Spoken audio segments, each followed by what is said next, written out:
Recently, I got my higher studies visa in New Zealand, and this is my visa. আমার visa নিউজটা scholars zone থেকে যখন first আমাকে phone করা হয়, একেবারে আমার নারায়ণগঞ্জের লোকাল ল্যাঙ্গুয়েজে যদি আমি আমার ফিলিংটা বলতে যাই, ভাই ব্রাদার বন্ধু বান্ধব আত্মীয় স্বজন বোনকে আমার মাকে ইনফর্ম করলাম যে আমার ভিসাটা হয়ে গেছে। ওরা এতদিন খুব দোয়া করতেছিল যে হ্যাঁ তোর ভিসাটা হয়ে যাক। বাট ভিসাটা হওয়ার পরে যেটা হলো, এই নিউজটা দেওয়ার পরে সবাই কান্নাকাটি শুরু করলো। আমার ফ্ল্যাট আর আমার বড় বোনের ফ্ল্যাট ব্যাক টু ব্যাক। আমরা তো অলমোস্ট 45-46 এত বছর ভাই বোন একসাথে, বুঝেন। সো আমরা ফ্রেন্ডের মতো বড় হয়েছে, আমাদের সার্কেল সেম। ওরে বলার পর থেকে ও যে কান্নাকাটি শুরু করছে। ফ্যামিলি সবাই বলতেছে কি খাবে। আই এম অলওয়েজ ফুডি, খেতে পছন্দ করি। ইভেন খাবার রুচিও নাই হয়ে গেছে। হ্যাঁ, মানে ভিতরটা খালি হয়ে গেছে। এক কথায় বিশাল একটা শূন্যতা ভিতরে। বাট এটা আসলে একটা সময়ের জন্য থাকতে হবে। এটা আমার জন্য কষ্টেরও, অবভিয়াসলি আনন্দেরও ভিসা পেয়েছি। I got my AIP 23rd day and AIP পাওয়ার পরে জাস্ট 4-5 দিনের ভিতর আমি আমার ভিসাটা হাতে পেয়ে যাই। আমার টিউশন ফি যেটা ছিল ওটার উপর ওয়েভার পেয়েছি $3,500 নিউজিল্যান্ড ডলার। আমি পিটি এক্সামটা অ্যাটেন্ড করেছিলাম, স্কোর ছিল 66।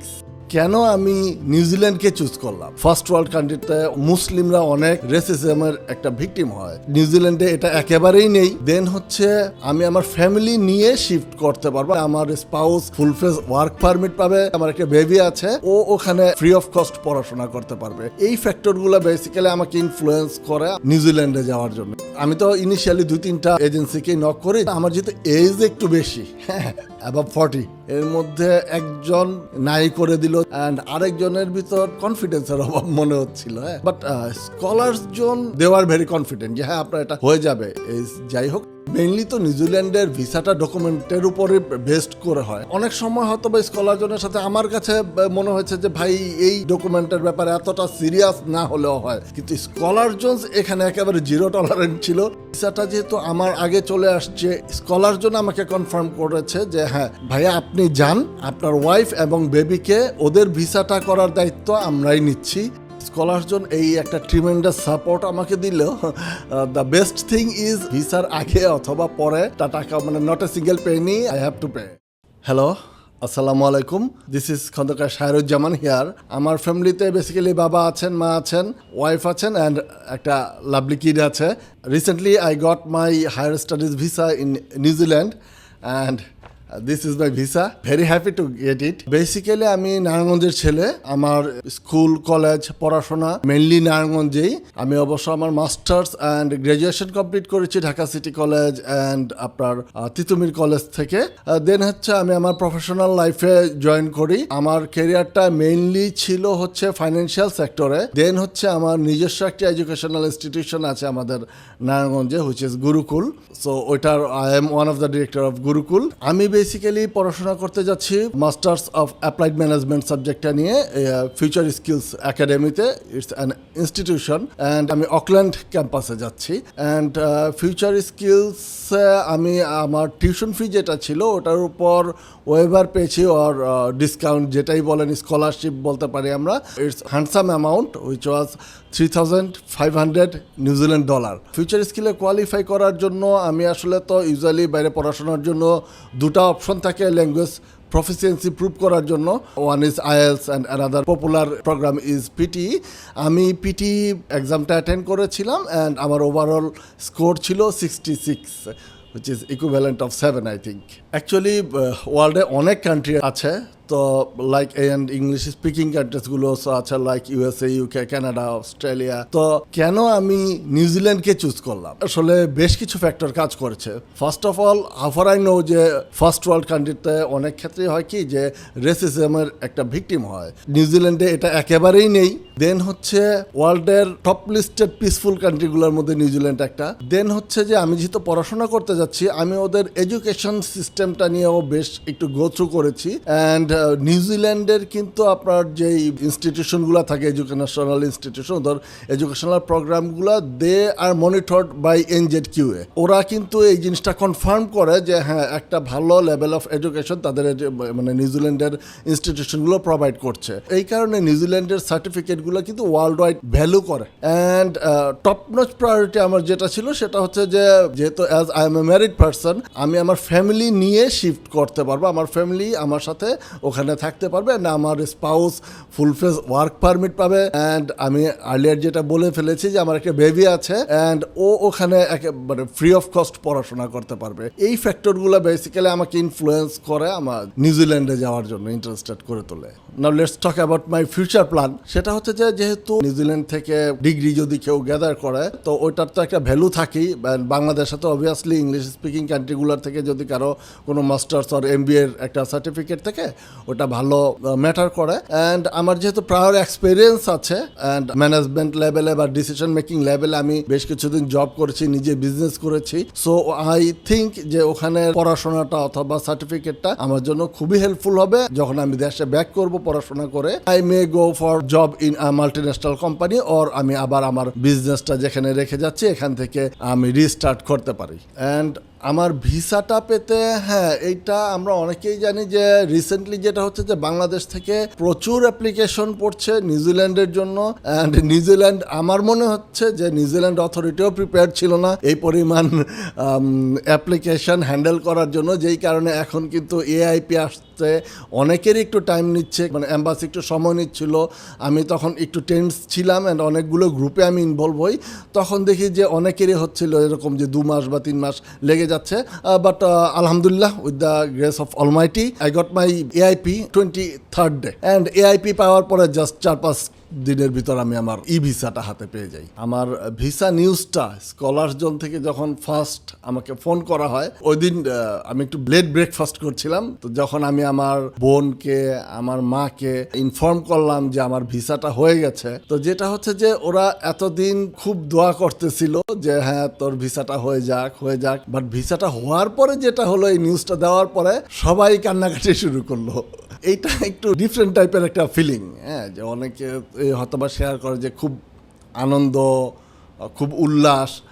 আমার ক্ষেত্রে যেহেতু ফ্যামিলির মাঝে থাকি, বাড়ির একমাত্র ছেলে, একেবারে আমার নারায়ণগঞ্জের লোকাল ল্যাঙ্গুয়েজে যদি আমি আমার ফিলিংটা বলতে যাই, ভাই ব্রাদার, বন্ধু বান্ধব, আত্মীয় স্বজন, ফ্যামিলি, মানে মহল্লা ভিত্তিক বন্ধু বান্ধব, যখন অ্যাপ্লাই করলাম তখন ফিলিংটা এমন ছিল কবে ভিসা আসবে, ভিসা আসতেছে না কেন।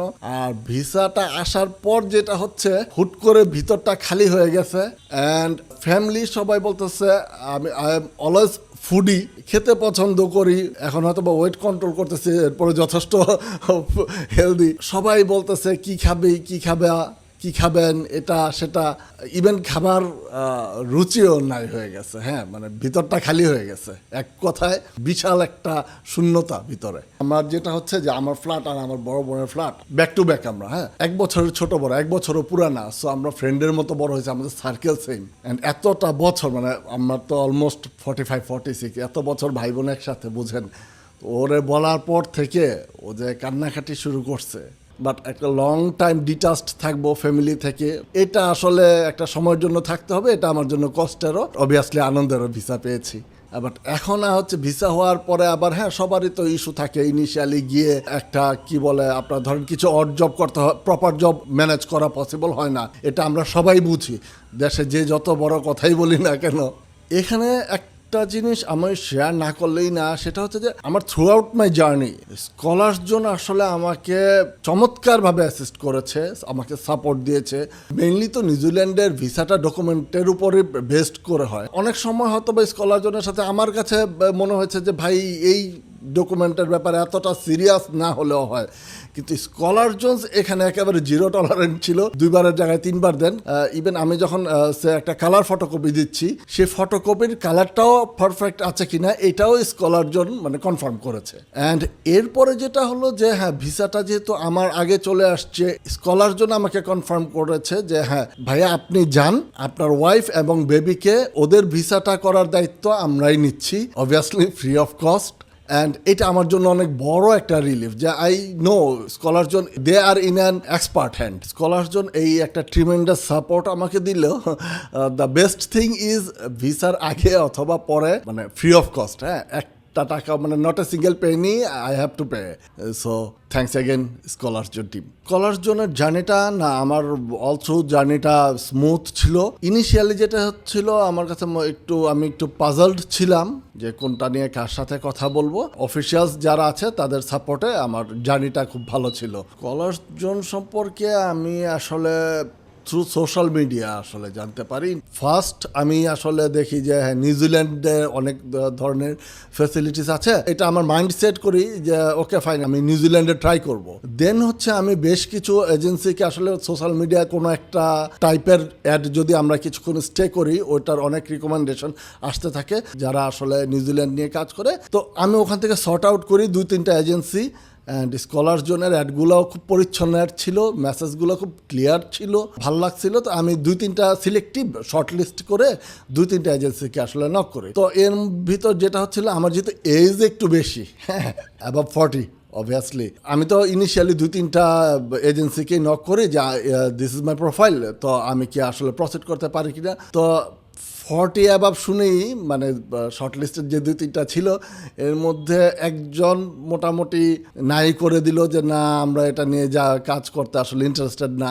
অ্যান্ড আরেকজনের ভিতর ছিল এরকম যে ওকে ফাইন ট্রাই করতে পারি, বাট ওদের ভিতর আমার কাছে কনফিডেন্সের অভাব মনে হচ্ছিল। হ্যাঁ, বাট স্কলার্স জোন যার সাথে আমি আসলে যিনি আমার সাথে কমিউনিকেট করছিলেন, তো উনি ফাইনালি আরেকজন এক্সপার্টের সাথে বসে দিলেন এবং খুব ওই সময় আমার কাছে মনে হচ্ছে যে স্কলার্স জন্য যারা এই ব্যাপারটা প্রসেস করবেন তারা খুব expert and they are very confident যে হ্যাঁ আপনার এটা হয়ে যাবে। এই যাই হোক আমরা যদি প্রপারলি ডকুমেন্ট সাবমিট করতে পারি ইন দ্যাট কেস হয়ে যাবে। স্কলার্স জোনকে খুব কনফিডেন্ট মনে হয়েছে আমার, দ্যাটস ওয়াই আমি স্কলার্স জোন দিয়েই শুরু করি। স্কলার্স জোনে আমার জার্নিটা খুবই চমৎকার ছিল, সাকসেসফুল জার্নি আমি বলবো। সো যারা এখন চিন্তা ভাবনা করছে, অনেকেই আমার ফ্রেন্ডস, ফ্যামিলি, পিয়ার্স গ্রুপ, ভাই ব্রাদার, ছোটো ভাই ব্রাদার যারা আছে, হ্যাঁ, যারা আসলে চিন্তা করছো বা চিন্তা করছেন অনেকেই যে বাইরে যাওয়ার ব্যাপারে, তাদেরকে আমি সাজেস্ট করব যে অ্যাটলিস্ট একটা সেশনে নেন, বসেন আপনারা স্কলার জোনের সাথে, দেন ডিসিশন ইজ ইয়োর্স।